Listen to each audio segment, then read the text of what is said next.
Do you ever find yourself experiencing a kind of anxiety or stress or, restlessness or unease that you can't really pin down? Perhaps you woke up in the morning feeling normal and you had your coffee and you were feeling normal, and now you're at work but you don't feel great. When this happens, it's a very good indication that you're going through a cycle of thought and emotion that started with a very brief trigger that you've completely forgotten.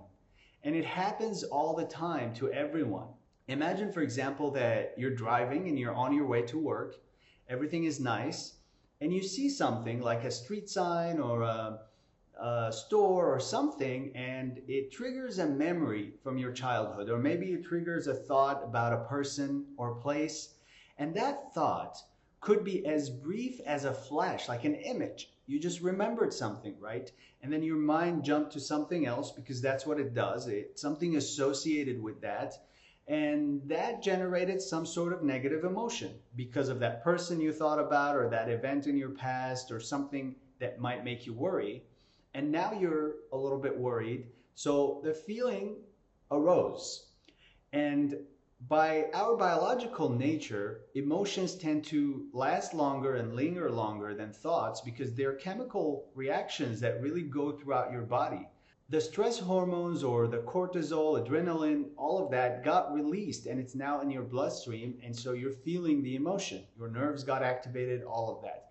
And I think some scientific research says that, it might take 90 seconds or longer without any further stimulation for an emotion to kind of calm down. So in that period, which is very short, 90 seconds, 2 minutes, that emotion is there, and maybe you have already forgotten about the trigger because it was something passing, something so quick. And now your mind goes in a moment of rest. It goes, what is this I'm feeling? And what it does is, by its nature, is going to look at the feeling and it's going to say, well, I feel like this when this, that, and the other is wrong. And it just went and grabbed like 4 or 5 things from your memory and your future predictions and all of that that resemble or usually cause that feeling.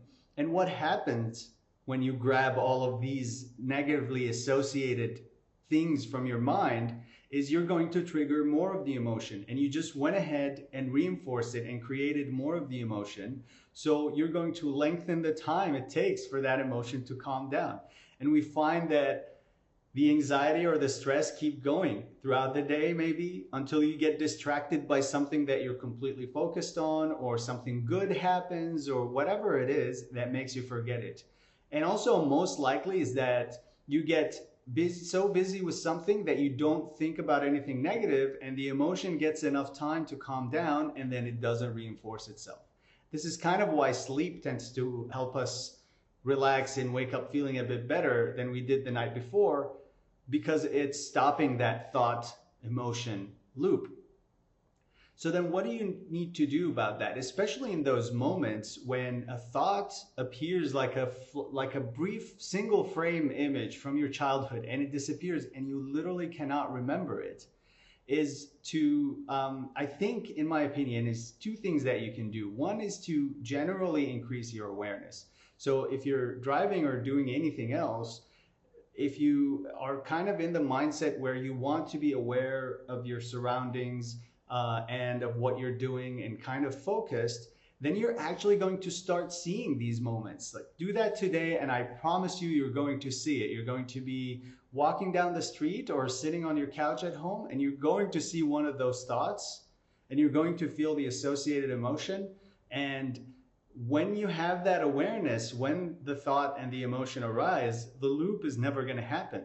There's not going to be that reinforcement cycle, because you'll see it and you'll go, there's one of those. I like to call them micro thoughts. I don't know if anyone calls them that, because it's not even words. It's like so quick that it goes away. It's a memory.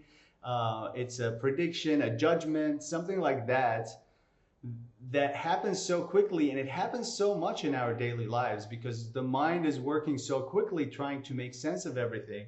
And it's triggering all these connections. It's trying to make all these patterns and connections to make sense of everything in a way that adds up, like a holistic way, when the world doesn't really work in that kind of way. Everything is not related to everything in that way, where if I have a bad memory from childhood, then I remember that, and now I'm thinking about my boss that I don't like. And these two aren't necessarily connected, but it's because the emotions are not so specific. The anxiety comes up, and then the brain goes, well, what else works with this feeling? Let me see. Or, it's not really saying that. It's that the looks at the emotion, and that immediately fires the connections where you have previously experienced this emotion. Another basic example of this is if you hear a song or a piece of music that triggers a certain emotion, right?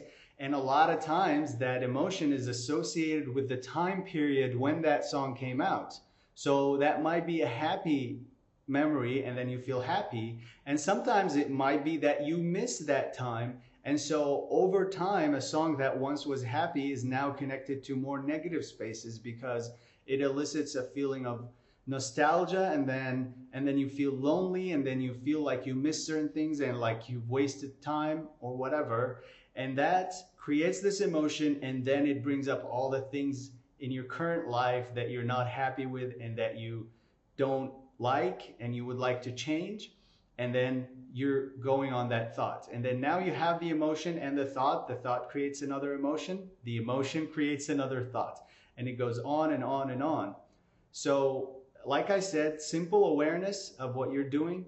Pauses. If you notice all of a sudden that you're not feeling that great and you don't know exactly where that came from, the best thing that you can do for yourself is to pause for 2 minutes. You don't need to meditate. You don't need to do anything complicated. Just sit down if you can, and avoid getting stimulated further. Avoid going deeply into a thought that's bothering you. Kind of cut that train of thought. And you will find that the cycle kind of calms down, and then you come back to a baseline where you're more peaceful and where you're not creating more of that negative loop type thinking, feeling situation. This is something that I learned over the years and from observing my behavior and observing my thoughts and meditating. And I wanted to share it because I think that it's so basic, but a lot of people don't really notice it in their lives. And they go on experiencing different moods that come in and come out without them ever knowing why it happened and what caused it. This is very different from having someone do something directly to you that causes you to feel bad. This is something that is self-reinforcing and is completely unnecessary. So I hope that this advice or this tip helps someone out there overcome a little bit of their stress and have a better day and enjoy their life a bit more. With that, I thank you for watching, and I hope to see you again soon.